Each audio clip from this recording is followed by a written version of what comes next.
Have you ever found yourself gripped by a woman before she's even earned it? She hasn't said anything profound. She doesn't know your history, but something about her leaves you flooded, fixated. It's not excitement, it's gravity, and you don't know why. Your mind rationalizes it. You like her style, her voice, her vibe. But if you're honest, there's a deeper irrational logic at play.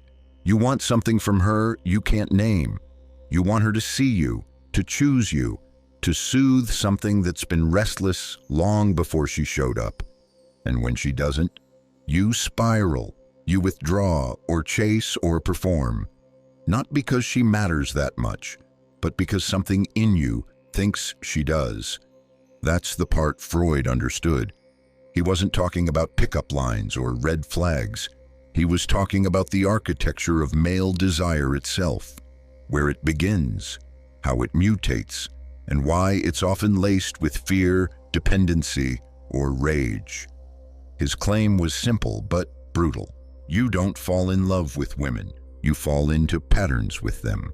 Patterns that started when you were small, helpless, dependent. When the first woman fed you, held you, disappeared, came back, until your entire nervous system was wired around her presence. That woman wasn't your lover. She was your mother. And what happens to a boy whose earliest feelings of love are tangled with helplessness, rivalry, and loss? He becomes a man who confuses obsession for connection. He doesn't want closeness, he wants repair. He doesn't love her, he needs her to fix what the first one couldn't. But no woman can do that, because the first one still lives in him, unfinished, unresolved. Freud believed that the emotional world of a man is not built through reason. It is forged through dependence. The child does not choose who he loves. He loves the one who keeps him alive. That's not romance. That's survival. In infancy, the mother is the source of every form of comfort, food, warmth, safety. She becomes not just important, but total. There is no separation between me and her. There is only sensation, satisfaction or hunger, presence or absence. This is not abstract. It's biological. Before a man learns to speak, he has already absorbed a blueprint for love. Love is the person who regulates my chaos. But this fusion does not last. As the child develops, he starts to perceive difference. The mother leaves the room. She talks to others. She attends to the father. Suddenly, the child is no longer the center of the world. This is the first fracture. Freud called this moment the genesis of desire, the point when the child realizes, I want her to be mine. But he can't make that happen. She's not his possession. She's a subject with her own needs, often directed toward another figure, the father. Now the emotional terrain shifts. Love turns into longing. Longing turns into rivalry. And this rivalry births the central drama of Freud's psychoanalysis, the Oedipus complex. The boy wants the mother, not sexually in the adult sense, but possessively. He wants her attention, her affection, her exclusivity. But he sees the father as the obstacle. The more he wants her, the more he fears the consequences. He may imagine retaliation. He may imagine punishment. He represses both the desire and the fear. Because they're unbearable, this repression is not a deletion. It's a distortion. The feelings don't vanish, they mutate. Buried in the unconscious, they form a template, a pattern of yearning mixed with guilt, longing mixed with fear. This is what Freud meant when he said, the boy becomes a man by giving up his mother. But most men don't really give her up. They just forget the war until it shows up again. Not in dreams, but in women, in the ones you obsess over, the ones you idealize, the ones you chase. You don't recognize it, but you're not seeing her. You're seeing her echo. The feminine becomes the screen, and onto it, you project the original wound. See me. Choose me. Don't leave. not because she earned that role, but because you never resolved the first one. Freud didn't say this to shame you. He said it to free you, because until you see where your pattern begins, every woman is just a stand-in for a mother you're still trying to win back. The Oedipal drama may end in childhood, but its traces remain encoded in the adult psyche. And this is where Freud becomes truly unsettling. He believed that most adult relationships aren't conscious choices. They're unconscious reenactments. You think you're choosing her because of compatibility, shared values, a spark. But Freud would ask, why her? Why that intensity? Why now? He'd argue it's not really about her at all. It's about what she represents, what part of your psyche she activates, without meaning to. This is the concept of transference. You take feelings from one relationship, usually early and unresolved, and transfer them onto a new figure. Most of this happens without awareness, but the emotional charge is unmistakable. That's why some women don't just attract you, they unravel you. They remind you of someone, not in appearance, in structure. They withhold when you crave approval. They comfort you and then disappear. They feel familiar in a way that makes no sense unless you've met them before in emotional form. These women become proxies, not partners. They're drafted into a story they didn't write. And that story usually sounds like this: if she loves me, I matter. If she pulls away, I'm worthless. If I can win her back, I'm finally enough. But this isn't adult love, it's repetition. Freud called this repetition compulsion, the drive to recreate unresolved emotional conflicts in the hope of rewriting the outcome. The unconscious logic goes like this: if I can fix it this time, maybe it'll undo what happened last time. The twist? It never works, because you're not relating to her. You're relating to a role, a substitute. You don't see the woman in front of you. You see a projection, an emotional hallucination based on the first woman who ever held, left, soothed, or ignored you. This is why the more emotionally charged the connection feels, the more likely it's rooted in regression, not presence. You're not loving forward, you're loving backward, and this distortion plays out in countless forms. You chase women who can't commit because the mother's love always felt partial. You idealize women who reject you because your self-worth was fused to their approval. You sabotage intimacy because love has always been laced with threat. None of this is conscious, but it's powerful because the emotional logic was written when you were too young to question it. That's the horror and the genius of Freud's view. He didn't say men are doomed to obsess over women. He said they're doomed to repeat their early emotional injuries until they see them for what they are. Love, in this view, is not an escape from the past. It's a mirror of it. And if you don't make that mirror conscious, you'll spend your life falling for women who resemble the very wound you never healed. By now, Freud has already made two things clear. The mother is the boy's first love. That love is frustrated, repressed, and restaged across adult life. But what about sex itself? What happens when the child encounters the physical reality of women? Freud's answer was not metaphor. It was anatomical, brutal, disturbingly logical. The boy looks at the girl's body and sees that she does not have a penis. He assumes she must have lost it. Not that she was born without it, not that bodies differ, but that something was taken from her. This is not an adult judgment, it's child logic, a fearful misinterpretation, but one that creates lasting psychic residue, and the result is castration anxiety. The boy begins to fear, if she lost hers, maybe I could lose mine. In Freud's view, this is the moment when female sexuality becomes terrifying, not because of what it does, but because of what it represents. Lack, loss, vulnerability. Woman becomes the embodied reminder of something the boy dreads. being diminished, being made incomplete. And this fear doesn't disappear with age. It simply hides behind attraction. You chase the woman, but you also fear her, because at some unconscious level, her body represents threat, not in a hostile sense, but in a destabilizing one. She exposes the limits of your power, the fragility of your form. She confronts you with something you can't fix, name, or control.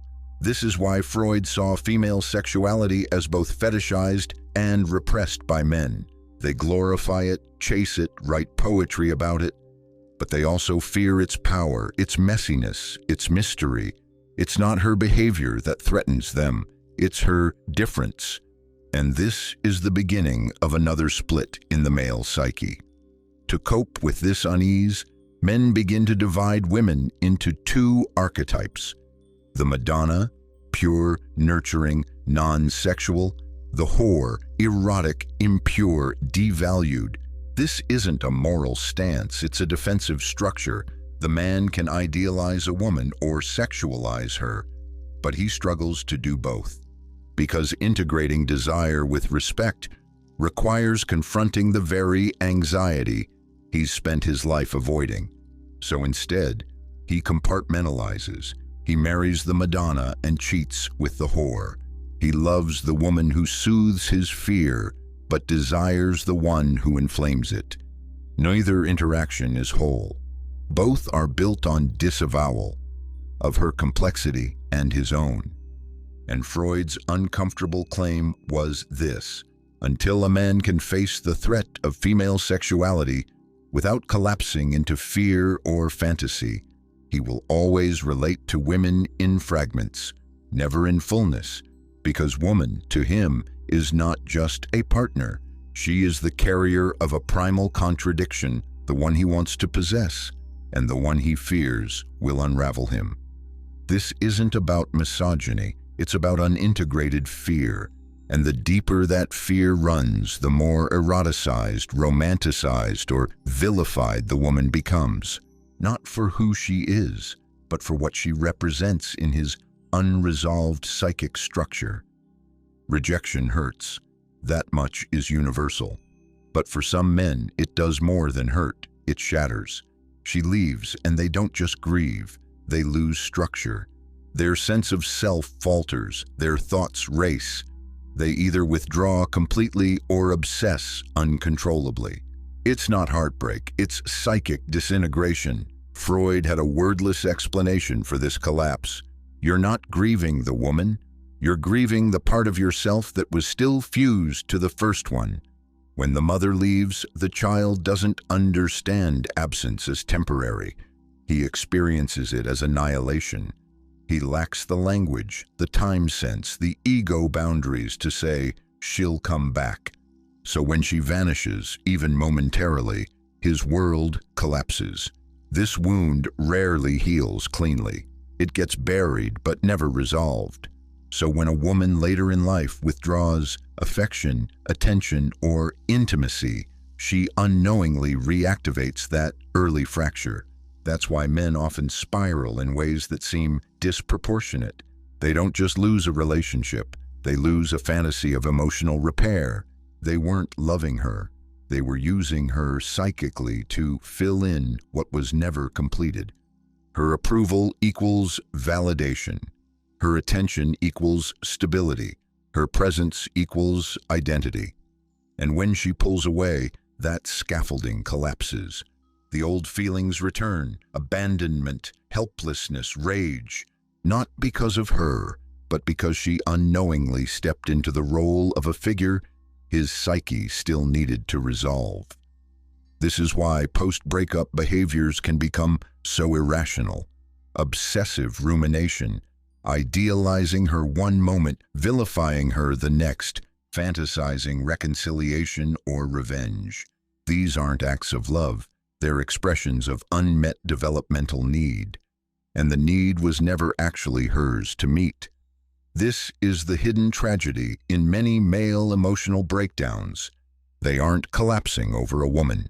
They're collapsing under the weight of what she symbolized. She wasn't just a person, She was a vessel for unconscious repair, and when that vessel breaks, it doesn't just hurt. It exposes a part of him that was never truly whole. Freud would say, until you can mourn the first woman, every next one becomes a substitute, and every loss a reenactment. It's not about her. It never was. The spiral comes from the illusion that this woman would finally resolve what the mother couldn't.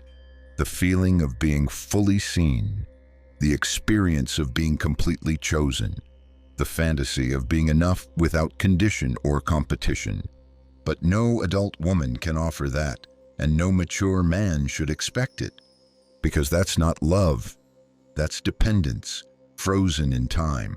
Most men don't realize they're obsessed. Because obsession doesn't always look frantic. It can look romantic, loyal, even noble. But here's the difference. Love sees the other person. Obsession sees what you want them to be. One requires presence. The other requires a fantasy. And that fantasy often begins with the first woman, the one who defined love before you had language for it. You didn't just need her. You needed her attention to know you existed. When you were fed, you were real. When you were held, you were safe. When she left, the world vanished, and your nervous system remembered. So now, as a man, when a woman offers that same spark, approval, touch, attunement, your body reacts. It doesn't ask if she's compatible. It doesn't care. It simply recognizes the pattern, and you fall into it. You call it chemistry, but it's history, and that's the moment obsession begins. Because obsession is what happens when you don't want her. You want what she represents. You don't want to know her. You want her to repair something, to answer a wound, to close a loop, to finally say in some invisible way, you were always worthy. But here's the brutal truth Freud forces us to confront. No woman can give you that. Not because she's cruel, but because she is not your past. The first woman was real. She failed you, or left you, or couldn't give you what you needed. That pain is legitimate. But when you carry that unmet need into every romantic relationship, you aren't falling in love. You're looking for ownership over a feeling you lost control of in childhood. That's not intimacy, that's reenactment. And reenactment always fails, because no matter how perfect she seems, she will never be able to undo the original fracture. She will never be the mother who never left. She will never be the fantasy of fusion you still carry like a scar. Freud wasn't offering you a script for defeat. He was offering a lens to see when your desire is not choice, but compulsion, to notice when attraction feels ancestral, when it activates panic instead of presence. And when that moment comes, not if, but when, you don't need to blame her. You need to question the story you've placed her in, because obsession always writes a role for the other person. Ownership tries to cast them, but love, real adult love, lets them be unwritten. And that's the paradox. You'll stop obsessing the moment you stop demanding that she fix something she never broke. So the question is no longer, why did she leave? Or why didn't she choose me? The real question is, what part of me still believes her love would make me whole? Because until that belief is exposed, every woman becomes a reenactment. Every relationship a subtle negotiation with the past. Not for intimacy, but for reassurance. That you are lovable, safe, chosen. But no woman, no matter how good, patient, or devoted, can complete what the mother left unfinished. That's not her task. And it never was. Freud didn't pathologize desire. He decoded it. He saw through its costume and named its structure. Not to shame you, but to show you where your freedom begins. Because once you see the pattern, you're no longer bound to it. So here's the question to sit with, quietly, honestly. Are you in love with her? Or with the version of yourself you think she could fix?